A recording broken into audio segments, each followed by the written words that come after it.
नमस्कार दोस्तों, मेरा नाम है प्रदीप चौहान।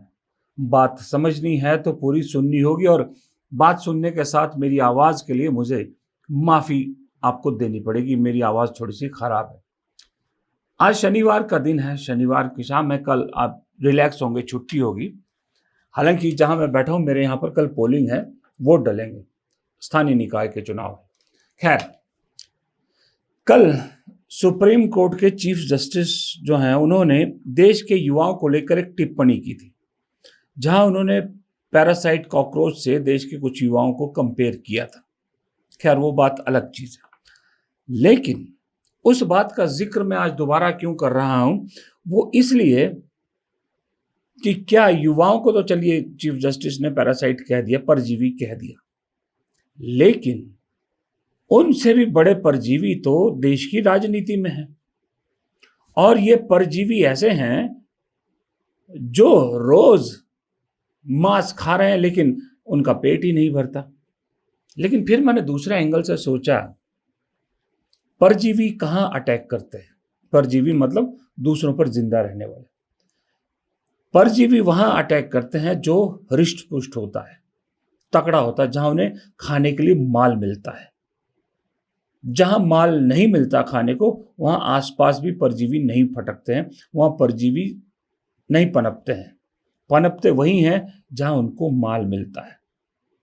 और इस देश की राजनीति में परजीवी अगर किसी एक पार्टी पर पल रहे हैं तो उस पार्टी का नाम है इंडियन नेशनल कांग्रेस।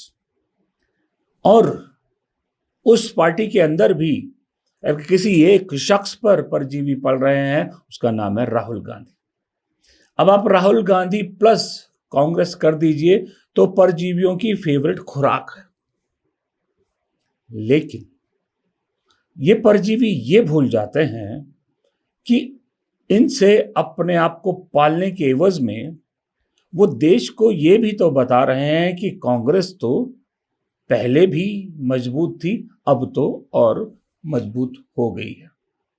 और ये परजीवी, मजे की बात बताऊं, ये जो परजीवी हैं, जिन्हें मैं परजीवी कह रहा हूं, ये कोई संघ के बीजेपी के लोग नहीं हैं।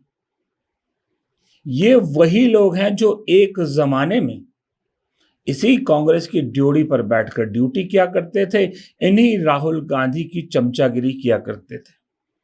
ये वही परजीवी है।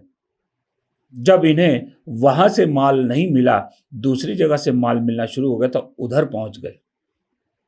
लेकिन वहां से जो ड्यूटी मिली कि अगर आपको जिंदा रहना है तो कांग्रेस को रोज खाना पड़ेगा, राहुल गांधी को खाना पड़ेगा, तभी जिंदा रह पाओगे। भाई, आपको अपनी डाइट का खुद इंतजाम करना है। और ये भी बेशर्मों की तरह लगातार लग गए। कुछ परजीवियों की मैं आपको झलक दिखाता हूं। क्यों मैं इन्हें परजीवी कह रहा हूं, इनकी बात से आपको खुद अंदाजा हो जाएगा। ये तो एक परिवार की पार्टी रहेगी, कांग्रेस तो रही नहीं है ना। परिवार की जब पार्टी रह गई, एक गांधी की पार्टी पर रह गई, तो सब छोड़ छोड़ के निकल गए। लेकिन कांग्रेस का लोग फालतू है, अकल नहीं। राहुल गांधी भी पागल है, ये पवन खेरा उससे भी ज्यादा पागल है। वहां पे नए नवेले मुख्यमंत्री के पीछे राहुल गांधी खड़े थे। आपको पता है, ये आदमी पहले एक बार आया और उसने राहुल गांधी को कहा कि मैं कांग्रेस ज्वाइन करना चाहता हूं। राहुल गांधी का जवाब पता है क्या था? अरे पहले कुछ अपने आप को प्रूव तो करके दिखाओ। ये राहुल गांधी जी का दिमाग खराब हो गया है, उन्हें किसी पागल हॉस्पिटल में एडमिट करा देना चाहिए। वाहियात बातें करते हैं, 24 घंटे चार्ली चैपलिन की तरह ऊंची पैंट पहन के घूमते हैं। देखिए, जिस नेता को भारतीय इकोनॉमी डेड लगती हो, उससे आप क्या अपेक्षा करें? पूरा विश्व जानता है कि भारत की अर्थव्यवस्था पूरे विश्व में सबसे ज्यादा गति से बढ़ने वाली अर्थव्यवस्था है। ये राहुल गांधी जी को मालूम नहीं है क्या? फिर भी हर बार चाइना का नाम लेके भारत को नीचा दिखाना शोभा नहीं देता। तो राहुल गांधी और कांग्रेस पार्टी की कोई आइडियोलॉजिकल कमिटमेंट नहीं है। वो एक ही तरह, उनकी एक ही आइडियोलॉजी है कि येन केन प्रकारेण सत्ता उनको मिल जाए। और उस सत्ता पाने के लिए उनका एक ही आर्ग्यूमेंट है कि मेरे पापा प्रधानमंत्री थे। राहुल गांधी जी देश के सबसे बड़े एम्बैरेसमेंट है, उपहास का विषय बन चुके हैं। ये कैसे लीडर ऑफ ऑपोजिशन है, मुझे तो आइडिया नहीं है। ये परजीवियों का जिक्र मालूम है आज मैं क्यों कर रहा हूं, क्यों लाया?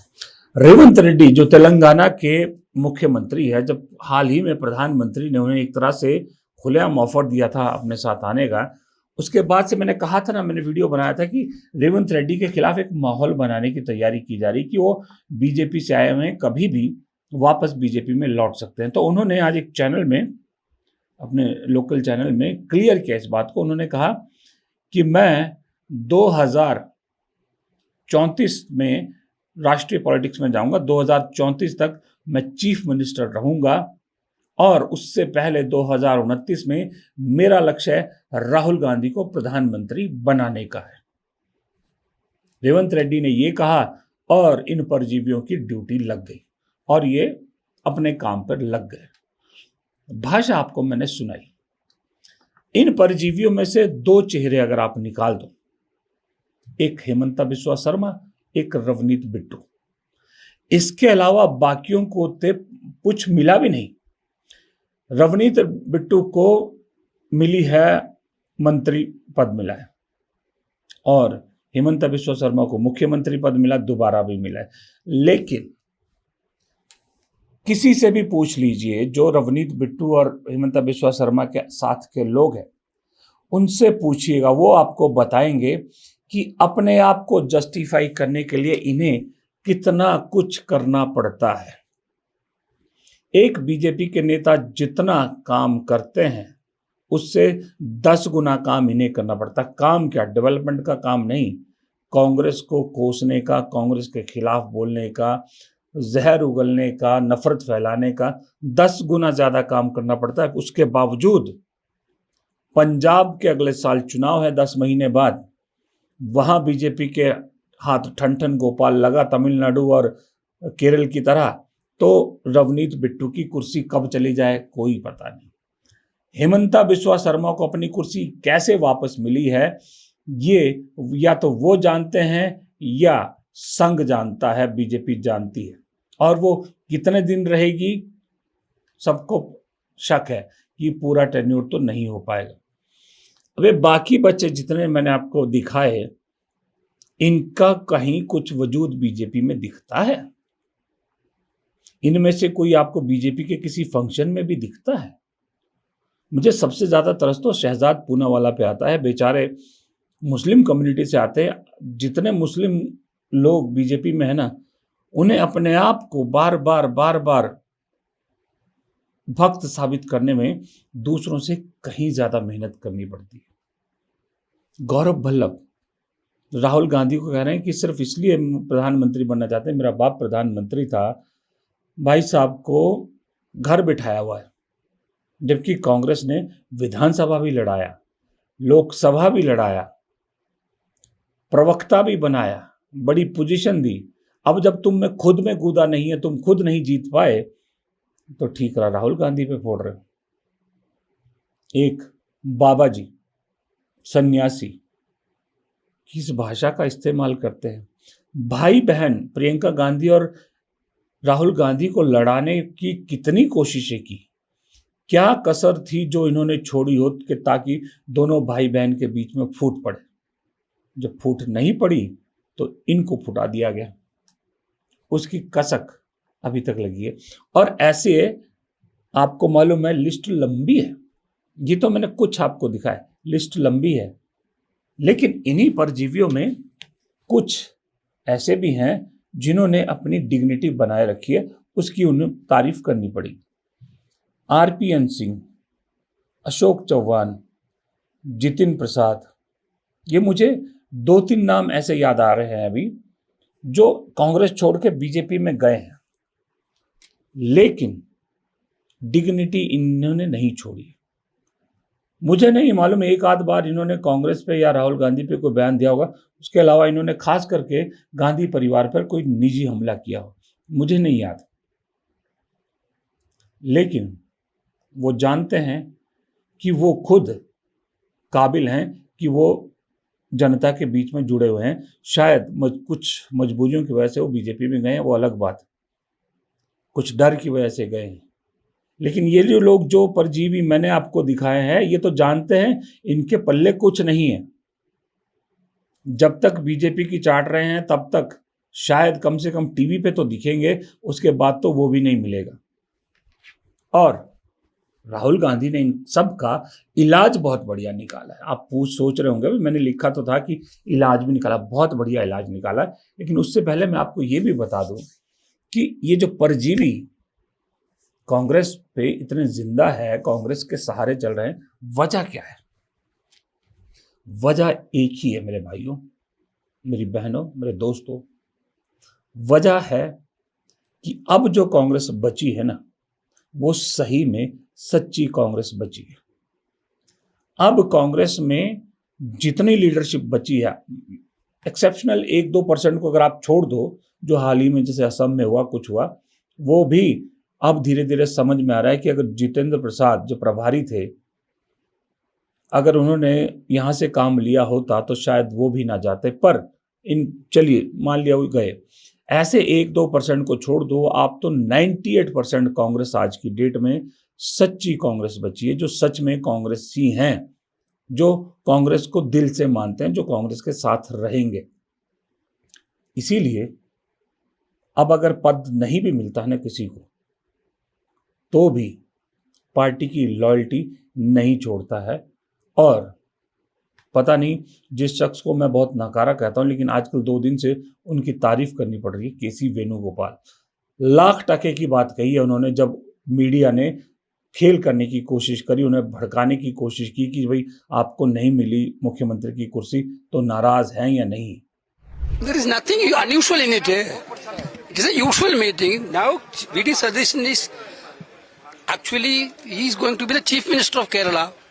Party High Command took a decision. I told you people several times, whatever Party High Command decide, we are all bound to agree with that. Being sincere Congress people, we are bound to agree with that. Now the Chief Minister came, he is going to swear day after tomorrow. Now entire Kerala is expecting a good governance from UDF government under the leadership of VD Satish. We are also given so much expectation to the people of Kerala. Kerala need a drastic change in developments and governance. The entire people of Kerala, entire people of India is looking forward for that. Don't divert the attention now that our is a democratic party, not like any other party, not like BJP, not like CPM. Ours is a democratic party. That is the beauty of our party. There may be differences a little bit here and there. Of course, tomorrow also can make it happen. But whenever party leadership took a decision, every congressman should be together, and we are all for. Our first preference is country, second preference is only party also. Therefore, we will look forward for the country's welfare. Lakh टके की बात कही है केसी वेणुगोपाल कि हम जो बचे हैं वो सच्चे कांग्रेसी, विचारधारा कांग्रेसी वाले बचे। अब इसको, जो सच्ची कांग्रेस बची है, इसको नीचे नहीं गिरा पा रहे, इसको कोई डेंट नहीं डाल पा रहे। इसलिए ये परजीवियों की जमात आपको ज्यादा एक्टिव दिख रही होगी आजकल। लेकिन बात आई इलाज की कि राहुल गांधी ने इलाज क्या किया। देखिए, जिस दिन बीजेपी ने ये कांग्रेसियों को अपने इसमें शामिल करना शुरू किया और सबको एक जिम्मेदारी दी कि तुम प्रवक्ता हो या नहीं हो, प्रवक्ता बनो और निशाने पर रखो गांधी परिवार और कांग्रेस, कांग्रेस दूसरे नंबर पे, गांधी परिवार पहले नंबर पे। और इनकी पहली ही शर्त, बीजेपी में एडमिशन की पहली शर्त फॉर्म में शायद यही भरवाई जाती होगी कि तुम रोजाना गांधी परिवार और कांग्रेस को कितनी बार गाली दोगे, कितनी बार उनके लिए भरा बुला कहोगे। ये शायद पहली शर्त होती होगी। जब इन्हें शामिल किया गया तो एक ही दिमाग में मुझे लगता है बीजेपी की प्लानिंग थी कि इनको राहुल गांधी के पीछे लगा दो, गांधी परिवार के पीछे लगा दो, और कांग्रेस इन्हीं से निपटती रह जाएगी, राहुल गांधी इनसे निपटते रह जाएंगे, राहुल गांधी इनको जवाब देते रहेंगे, और मोदी इन सब से ऊपर है, राहुल गांधी कोई लेवल मैच नहीं कर सकते, मैसेजिंग अपने आप हो जाएगी। लेकिन जनाब, वक्त के साथ रहते रहते Rahul Gandhi one of the most mature politician हो गए हैं। दिमाग उनका बहुत सॉलिड है और वो पहले से मैच्योर हैं, ये अलग बात है, आपने उनकी इमेज ऐसी बना दी थी। जिस दिन से बीजेपी सत्ता में आई है उस दिन से लेकर आज तक 12 साल हो गए। आपने एक बार भी कभी देखा कि जो कांग्रेस छोड़ के लोग गए हैं, खास करके जो प्रवक्ता जिनको बना दिया गया है, इनकी एक भी बात पे कभी राहुल गांधी ने रिएक्ट किया हो? कभी नहीं किया। राहुल गांधी ने कभी इनकी बात पे रिएक्ट ही नहीं किया, और जब रिएक्ट नहीं किया तो फ्रस्ट्रेशन इनकी बढ़ी, फ्रस्ट्रेशन बीजेपी की बढ़ रही, बीजेपी की फ्रस्ट्रेशन बढ़ रही है तो इन पे और ज्यादा प्रेशर पड़ रहा है, और ज्यादा प्रेशर पड़ रहा है तो ये और ज्यादा अनर्गल बातें कर रहे हैं। और इसका नुकसान दरअसल ना बीजेपी को होगा ना कांग्रेस को होगा, इनको खुद होगा, क्योंकि ये अपने खुद के सारे रास्ते बंद कर रहे हैं। बीजेपी में इन्हें कोई एक्सेप्ट नहीं कर रहा, कांग्रेस के जितने रास्ते हैं सारे ये खुद बंद करें, उनमें खुद कीलें ठोक रहे हैं, और ऐसी जबरदस्त कीलें ठोक रहे हैं ना, कांग्रेस चाहे भी तो भी इनके दरवाजे नहीं खोल सकती। प्रियंका चतुर्वेदी भी कांग्रेस छोड़ के गई थी ना, शिवसेना में गई थी, लेकिन कभी उन्होंने इस तरह के बात की, बल्कि वो तो सोनिया गांधी के साथ साथ संसद में भी रहती थी, राज्यसभा में सोनिया गांधी के साथ साथ रहती। एक रास्ता उन्होंने हमेशा खुला रखा, इन लोगों ने रास्तों में सील लगा दी।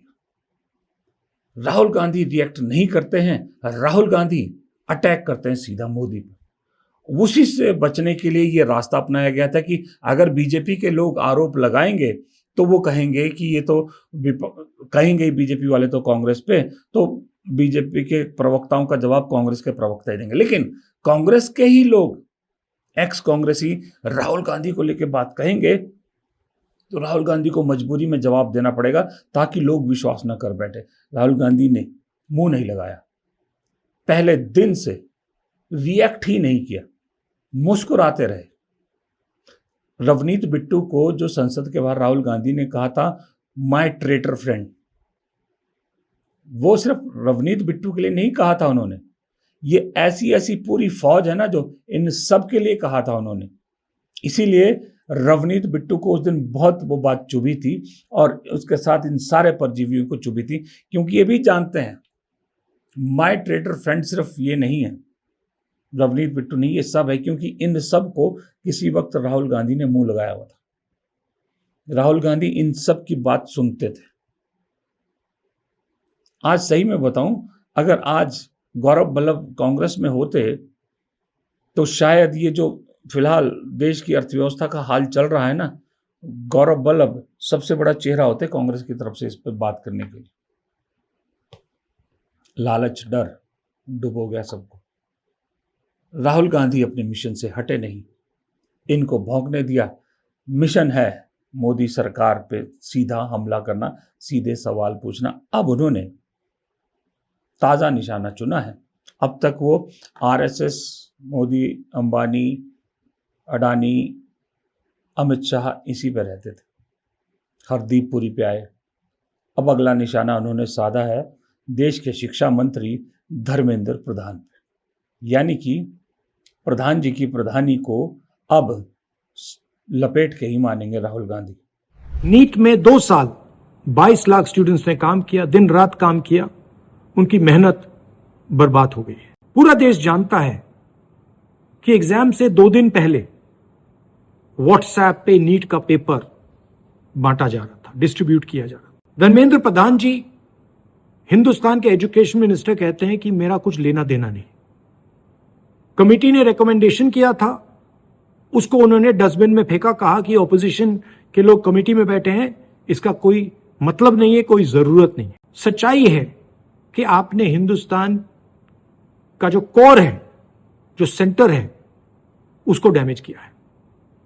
ये एक नेक्सस है, आरएसएस, बीजेपी और जो हमारे यूनिवर्सिटीज में इनके लोग बैठाए गए हैं, वाइस चांसलर्स बैठाए गए हैं, प्रोफेसर्स बैठाए गए हैं, इनके बीच में पैसे बनाने का नेक्सस है, और इस नेक्सस ने हिंदुस्तान के एजुकेशन सिस्टम को खत्म कर दिया है। पूरा देश जानता है कि अगर आप वाइस चांसलर बनना चाहते हैं, आपको सब्जेक्ट नॉलेज की कोई जरूरत नहीं, आपको एक्सपीरियंस की कोई जरूरत नहीं। अगर आप आरएसएस के हैं तो आप वाइस चांसलर बन सकते हैं, अगर आपकी विचारधारा आरएसएस की नहीं है, आप वाइस चांसलर नहीं बन सकते हैं। यही है कारण कि इस देश में 80 बार पेपर लीक हुआ है और 2 करोड़ युवाओं का भविष्य बर्बाद हुआ है। प्रधानमंत्री को इमीडिएट ऑर्डर देना चाहिए कि धर्मेंद्र प्रधान जी को इस्तीफा दें, उनको सैक किया जाए और जो गिल्टी लोग हैं उनको पकड़ के जेल में डाला जाए। मैं इसलिए कहा धर्मेंद्र प्रधान की प्रधानी लपेटेंगे। पॉलिटिकल सर्कल जो है ना देश का, खास करके राजधानी का, वहाँ एक जिक्र बड़े जोरों पर है कि जो भी अगला मंत्रिमंडल विस्तार या फेरबदल होगा उसमें धर्मेंद्र प्रधान की कुर्सी जाना तय है।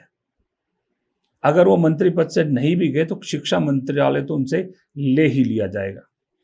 अब राहुल गांधी ने उनके त्यागपत्र की मांग करनी शुरू कर दी है। और आप मुझे बताइए, राहुल गांधी की ऐसी कौन सी बात है जो इस सरकार ने आज नहीं तो कल, कल नहीं तो परसों ना मानी? राहुल गांधी की ऐसी कौन सी डिमांड है जो इस सरकार को पूरी ना करनी पड़ी? नहीं याद आ रहा ना आपको? मुझे भी नहीं याद आ रहा। इसीलिए मैं कह रहा हूं कि प्रधान जी की प्रधानी को निपटाने की राहुल गांधी ने पूरी तैयारी कर ली। खैर, वीडियो लंबा ना हो जाए कहीं, तो इन पैरासाइटों की बात, इन परजीवियों की बात को यहीं खत्म करते हैं। उम्मीद करता हूं आप मेरे इन परजीवियों को लेकर जो मेरा निष्कर्ष है, जो मेरा विश्लेषण है, उससे आप सहमत होंगे। सहमत होंगे तो प्लीज़ वीडियो को शेयर कर देना दोस्तों के साथ, लाइक ज़रूर करना। कमेंट बॉक्स में तो आपकी राय हमेशा है। मुझे मालूम है आप बहुत से लोग कहेंगे ज्योतिरादित्य सिंधिया की बात नहीं की आपने, चलिए वो भी करेंगे, कभी उसकी भी ज़रूर करेंगे। फिर वही कहूँगा, 70% लोग वीडियो जो देखते हैं चैनल को सब्सक्राइब नहीं किया हुआ है। हाथ जोड़ के रिक्वेस्ट है, आधा सेकंड का काम है, सब्सक्राइब का बटन दबाना है बस। इसके अलावा आपको बस इतना प्यार मुझे देना है और कुछ नहीं। धन्यवाद।